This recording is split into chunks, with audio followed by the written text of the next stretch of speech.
Merci mon frère. Bonjour, bonne année à ceux que je n'ai pas pu saluer au début. Vous savez que assez souvent, avec mon frère Luc, lors des présidences, on essaie d'un peu de coordonner la prédication, le thème et aussi la présidence. Aujourd'hui, il fait un peu exception puisque Dieu a mis ce thème de la grâce sur le cœur de mon frère. Mais nous n'allons pas continuer dans ce sujet de la grâce pour la prédication parce que je vous invite à ouvrir votre Bible dans le livre d'Esdras. Alors, Genèse, Exode, Lévitique, non, je ne vais pas faire ça. Esdras, vous allez au psaume. Vous ouvrez votre Bible au milieu, vous allez tomber sur les psaumes. Et juste avant les psaumes, c'est Job. Et juste avant Job, alors je ne peux pas le faire, mais quelques livres un peu avant, il y a le livre d'Esdras. Aujourd'hui, nous allons commencer une série dans ces deux livres, Esdras et Néhémie.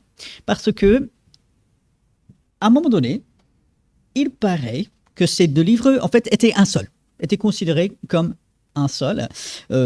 Et même dans certaines Bibles, ou du moins des textes hébreux, en fait, les deux livres des chroniques viennent après. Donc on comprend pourquoi et on peut faire toute une étude pourquoi les deux livres des chroniques viennent avant, notamment si vous regardez la fin de 2 Chroniques, c'est identique au début de Esdras, c'est exactement la même chose.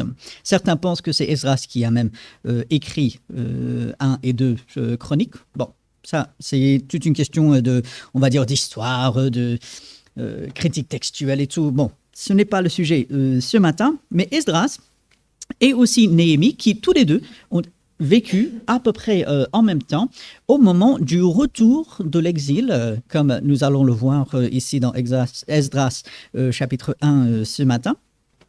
Dieu tient ses promesses et c'est Dieu qui règne dans les affaires des hommes. Ce sont les deux idées principales qu'il faut retenir aujourd'hui. Esdras chapitre 1, pensez à ces deux choses. Dieu tient ses promesses et Dieu règne dans les affaires des hommes. Si vous êtes avec moi, Esdras, chapitre 1, je vais lire tout le chapitre 1. Il n'est pas très long, 11 versets. Suivez avec moi. Esdras, chapitre 1, à partir de verset 1. La première année de Cyrus, roi de Perse, afin que s'accomplisse la parole de l'Éternel prononcée par la bouche de Jérémie, l'Éternel réveilla l'esprit de Cyrus, roi de Perse, qui fit faire de vive voix et par écrit cette publication dans tout son royaume. Ainsi parle Cyrus, roi des Perses, l'Éternel, le Dieu des cieux, m'a donné tous les royaumes de la terre, et il m'a commandé de lui bâtir une maison à Jérusalem en Juda. Qui d'entre vous est de son peuple? Que son Dieu soit avec lui et qu'il monte à Jérusalem en Juda et bâtisse la maison de l'Éternel, le Dieu d'Israël. C'est le Dieu qui est à Jérusalem. Dans tous les lieux où séjournent les restes du peuple de l'Éternel, les gens du lieu donneront de l'argent, de l'or, des effets et du bétail avec des offrandes volontaires pour la maison de Dieu qui est à Jérusalem. Les chefs de famille de Juda et de Benjamin, les sacrificateurs et les Lévites, tous ceux dont Dieu réveilla l'esprit, se levèrent pour aller bâtir la maison de l'Éternel à Jérusalem. Tous leurs voisins leur donnèrent des objets d'argent, de l'or, des effets, du bétail et des choses précieuses, outre toutes les offrandes volontaires.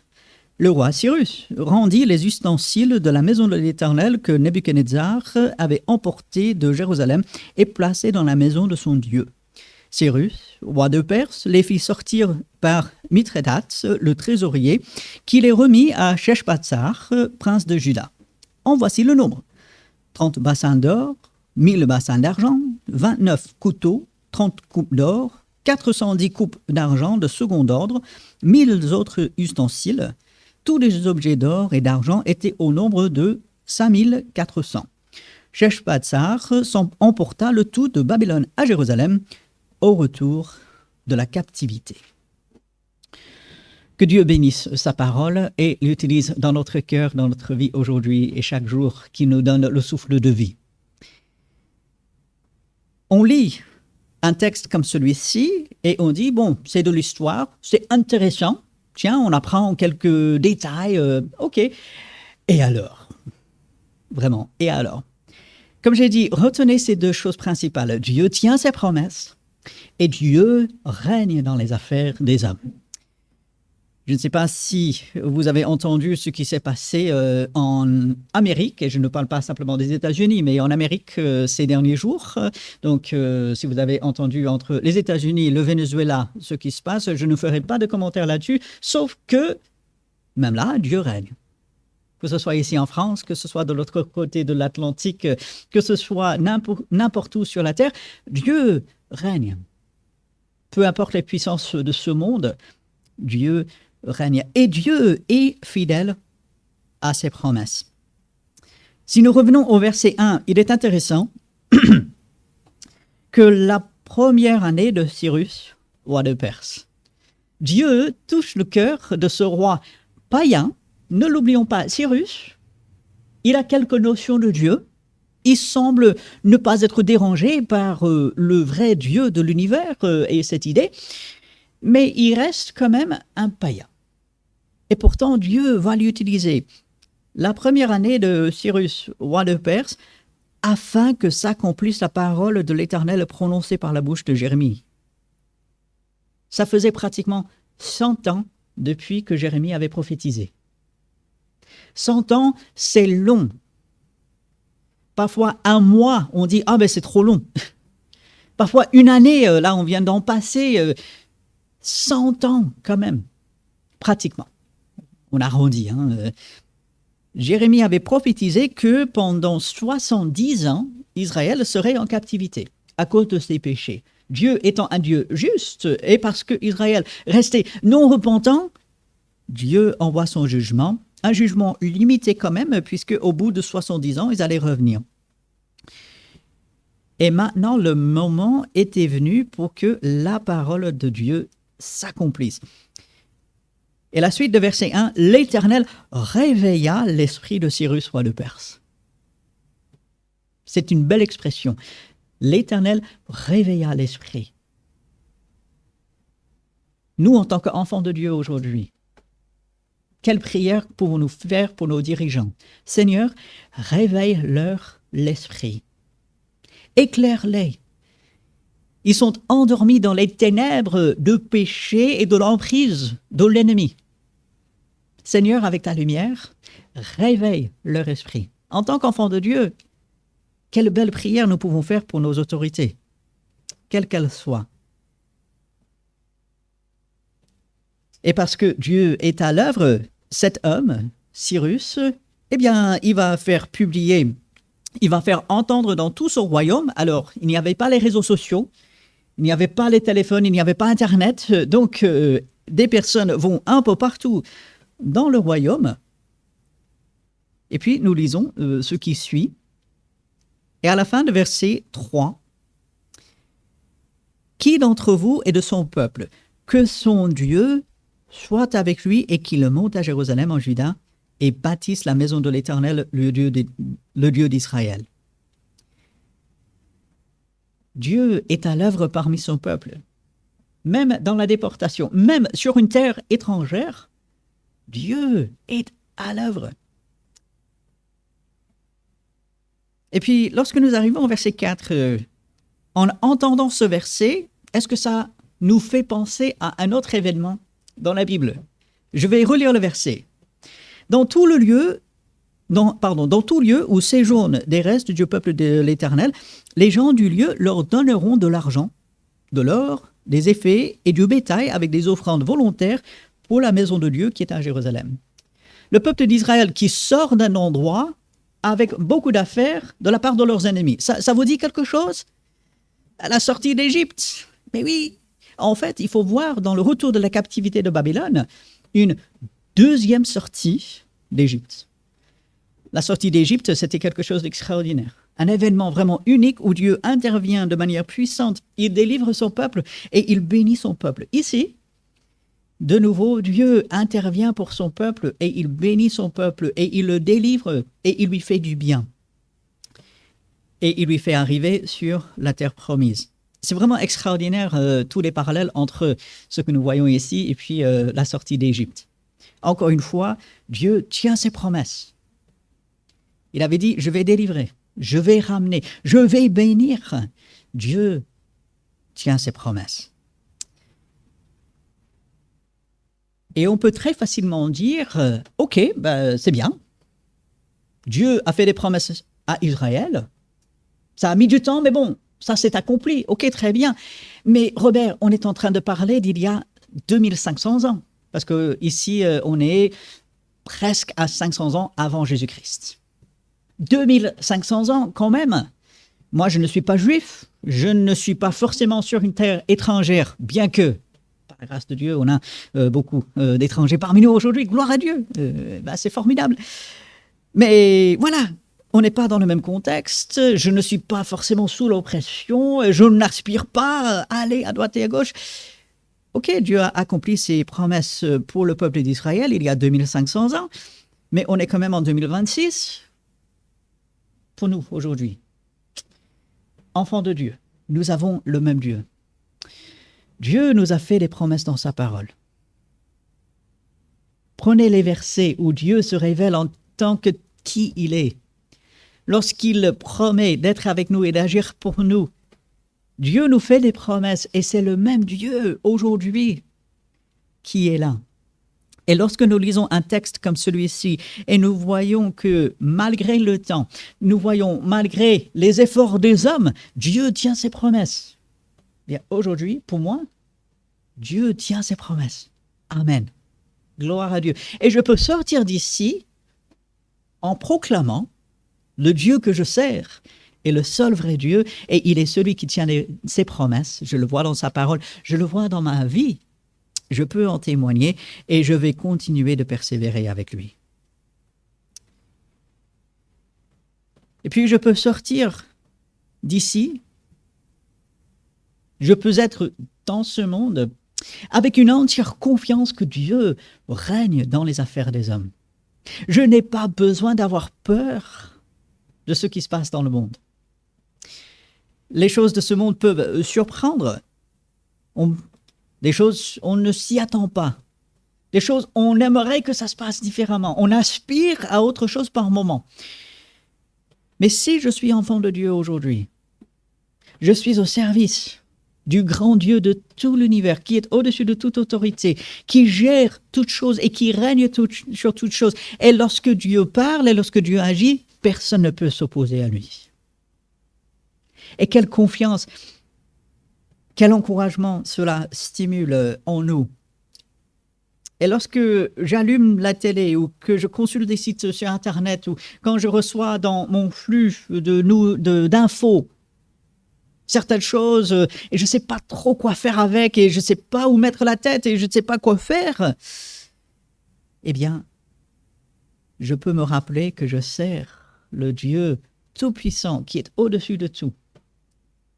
Et les plus grandes nations, les plus grands empires, allant de Nebuchadnezzar, de Cyrus, jusqu'à, en France, notre cher Napoléon, enfin, cher à certains, enfin, je laisse tout ça de côté, quels qu'ils soient les hommes, peu importe, ils ont vécu, ils sont morts. Dieu est encore là aujourd'hui. Le royaume de Dieu est éternel. Les royaumes de cette terre, Daniel, il a bien montré à Nebuchadnezzar, vont se succéder. Le royaume de Dieu est éternel et c'est dans ce royaume que je suis si je suis enfant de Dieu.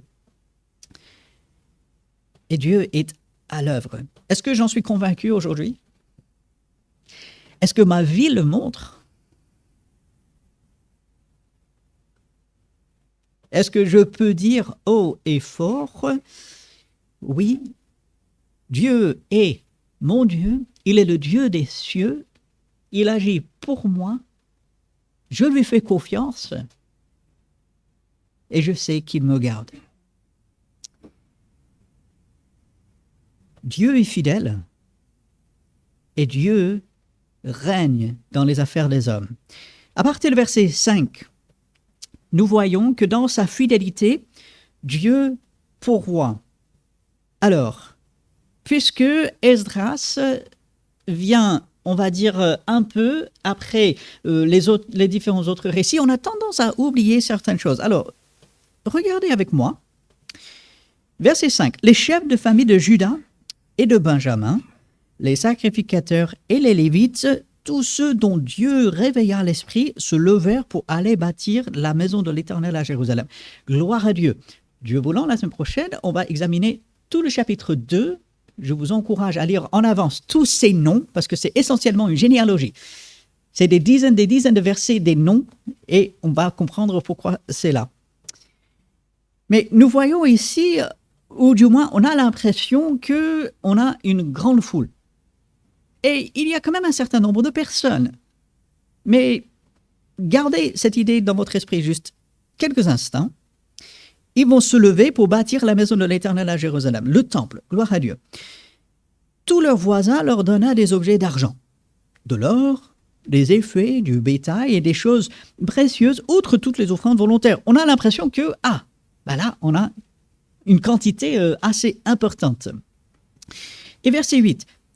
Cyrus, roi de Perse, les fit sortir, donc ces choses que Nebuchadnezzar avait emportées, il les fit sortir par Mithrédates, le trésorier, donc pour qu'il y ait bien écrit tout ce qu'il y avait et tout.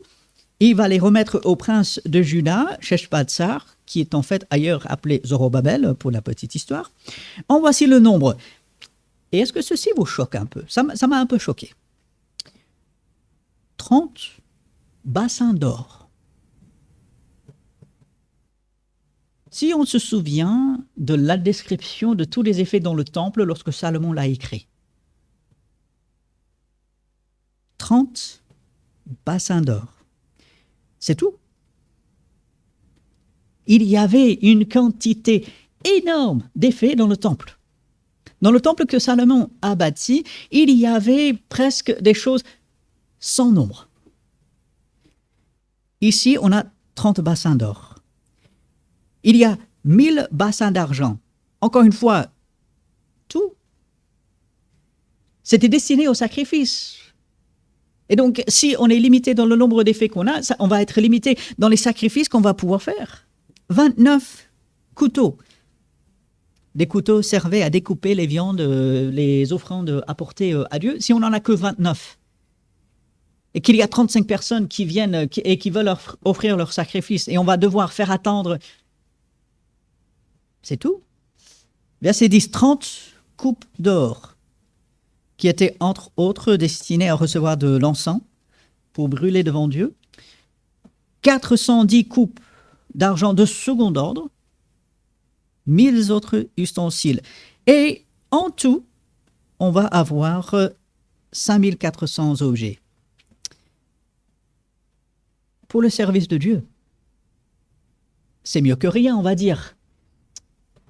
Mais lorsqu'on compare avec tout ce qu'il y avait dans le temple, à l'époque de David, à l'époque de Salomon, tout ce que David, lui, il a préparé, ce que Salomon a mis en place, ceci ne semble pas comme grand-chose.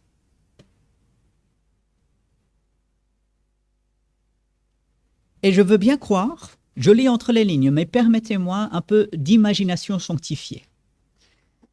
Des personnes qui se préparent pour aller rebâtir le temple à Jérusalem. Ils ont ces différents effets que le roi Cyrus leur rend. Ils ont un ensemble d'autres effets que les gens autour d'eux donnent. Mais ils se disent, mais c'est tout. Pour notre grand Dieu, le Dieu des cieux, celui pour lequel nous voulons bâtir la maison afin de l'adorer et afin de lui rendre gloire, c'est tout ce que nous avons. Qu'est-ce qu'on aimerait avoir plus? Dieu mérite plus que cela quand même. C'est le grand Dieu. Si seulement.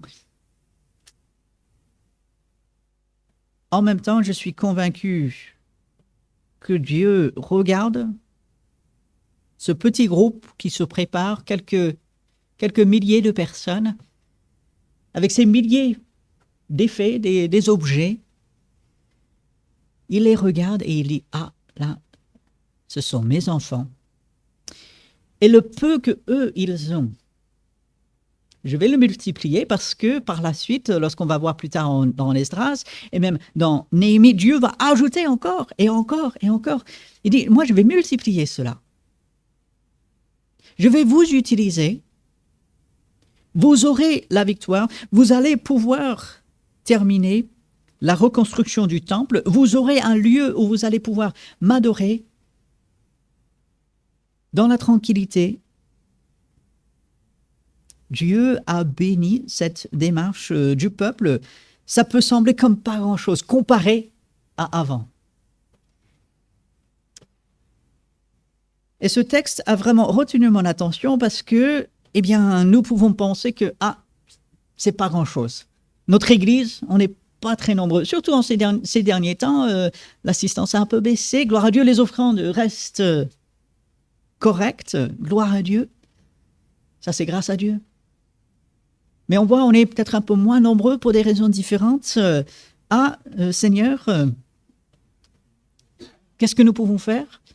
J'écoutais un pasteur qui racontait que dans l'espace de 18 ans, aux États-Unis, une église est allée de 300 personnes à 7000. Alors déjà, je me pose la question sur la réalité de la foi de chacune de ces personnes. Mais admettons, par la grâce de Dieu, cela se passe. On n'est pas en France, hein. Aucune église en France, j'en connais qui est comme cela. Et on peut se dire, on est une petite église, on a un petit impact, on n'est pas grand monde, qu'est-ce que moi, le petit que je fais, qu'est-ce que ça peut faire?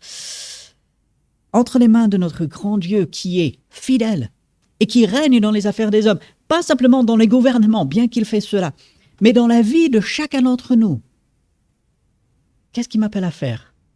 Seigneur, je viens devant toi avec ce que j'ai, utilise, bénis, fais fructifier, oui. Esdras, ici,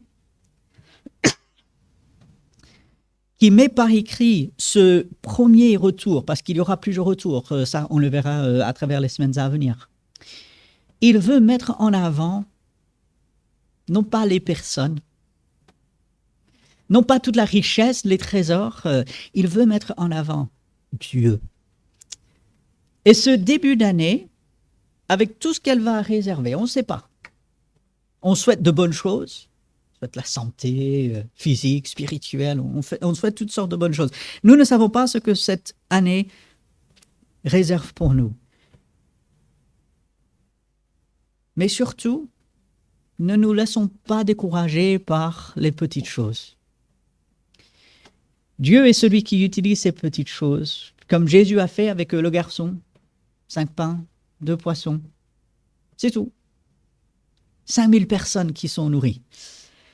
Dieu sait prendre n'importe quelle chose et en faire quelque chose d'extraordinaire pour sa gloire. Si je suis son enfant, aujourd'hui, Dieu veut m'utiliser. Dieu veut utiliser cette église. Dieu veut faire grandir cette église. Dieu veut nous diriger. Et Esdras et Néhémie sont surtout des livres qui parlent de reconstruction, qui parlent d'aller de l'avant, qui parlent bien sûr de glorifier Dieu. Et on voit la main de Dieu à travers ces livres. Et je suis convaincu que c'est ce que Dieu veut pour nous aujourd'hui. Nous n'avons pas littéralement des murs à rebâtir comme Esdras et Néhémie. Nous n'avons pas le temple à rebâtir. Non, mais il y a l'œuvre de Dieu qui continue ici. Gloire à Dieu. Et Dieu est fidèle. Et Dieu règne dans les affaires des hommes, dans les gouvernements, dans cette Église, dans la vie individuelle de chacun d'entre nous. Sommes-nous en convaincus? Est-ce que je suis réellement convaincu de cela et est-ce que je vis en conséquence? J'aurai plus de 300 fois des possibilités de faire ça cette année. On est au début de l'année, nous avons toute l'année devant nous. J'ai des centaines, voire des milliers de fois de montrer que oui, je sais que Dieu est fidèle, je sais que Dieu règne et je vis en conséquence. Pour la petite histoire, ici, nous parlons des différents effets qui sont retournés avec les Juifs à Jérusalem. Est-ce que vous avez remarqué une absence? Qu'est-ce qui n'est pas noté ici? C'est frappant. L'Arche de l'Alliance n'est pas notée ici. Je suis convaincu, c'est parce qu'il n'y était pas. Si l'Arche de l'Alliance avait été parmi les effets retournés à Jérusalem, on en aurait parlé. C'était un objet, le plus grand objet, parce que ça représentait la présence de Dieu. Et donc, je suis convaincu que l'Arche n'existait plus. À ce moment-là, ça avait été détruit au moment que Nebuchadnezzar vient détruire Jérusalem, ou, eh bien, on l'avait caché quelque part et cela n'a pas encore été ressorti. Donc, juste pour la petite histoire, un petit élément, oubliez Indiana Jones, hein, ça n'a rien à voir avec, avec des idées bibliques. Donc, mais juste pour la petite histoire, ici, l'Arche de l'Alliance semble être totalement absent parce que si l'Arche avait été là, on en aurait parlé. Ces deux idées. Dieu est fidèle dans ma vie. Dieu, tu es fidèle envers moi et tu règnes dans les affaires des hommes.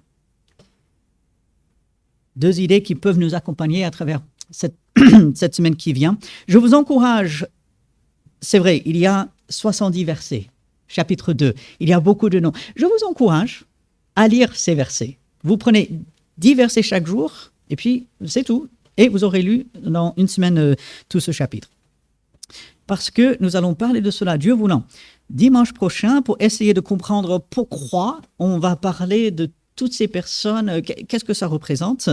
Et voilà, que Dieu nous aide dans l'étude de ces deux livres, Esdras, Néhémie, de lui rester fidèle, parce que lui, il est fidèle, de continuer avec lui le tout pour sa gloire. Passons quelques instants dans une prière silencieuse devant Dieu parce que nous avons besoin de son aide. La meilleure volonté ne suffit pas. C'est déjà bien. Lorsqu'il y a la volonté, c'est formidable. Mais cela ne suffit pas. Nous avons besoin de l'action de Dieu.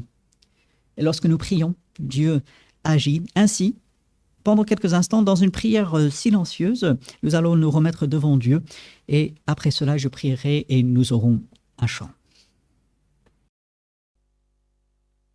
Notre grand Dieu, nous sommes devant toi. Tu connais nos circonstances, tu connais notre cœur, tu connais tout, Seigneur. Et nous nous en remettons à toi. Nous reconnaissons ta fidélité. Tu tiens tes promesses. Tu ne faillis jamais. Nous reconnaissons que tu règnes sur tout. Quelles que soient les autorités au-dessus de nous, tu règnes sur notre vie. Tu nous aides et tu nous soutiens jour après jour. Aide-nous à nous en remettre à toi jour après jour. Donne-nous de persévérer pour toi, Seigneur. Fais grandir chacun d'entre nous par ta grâce, par ta puissance, cette année. Tu vois tout le bien que tu veux nous faire à travers cette année. Nous avons besoin de toi, Seigneur. Fais grandir cette œuvre. Fais éclater ta gloire. Que notre témoignage pour toi brille parce que nous nous en remettons à toi. Nous sommes impuissants en nous-mêmes pour ces choses. Mais nous regardons vers toi parce que tu es le Tout-Puissant. Et avec toi, cela est possible. Aide-nous, rappelle-nous ces choses jour après jour, Seigneur. Fortifie-nous par ta puissance. C'est en ton nom que nous prions. Amen. Comme toujours, je vous laisse avec la parole de Dieu, cette fois-ci dans 1 Chronique, chapitre 16, le verset 36. Béni soit l'Éternel, le Dieu d'Israël, et c'est notre Dieu également, d'éternité en éternité, et que tout le peuple dise Amen, louez l'Éternel. Allez avec la bénédiction, la grâce de Dieu. Saluez-vous les uns les autres et un très bon dimanche, très bonne année à chacun.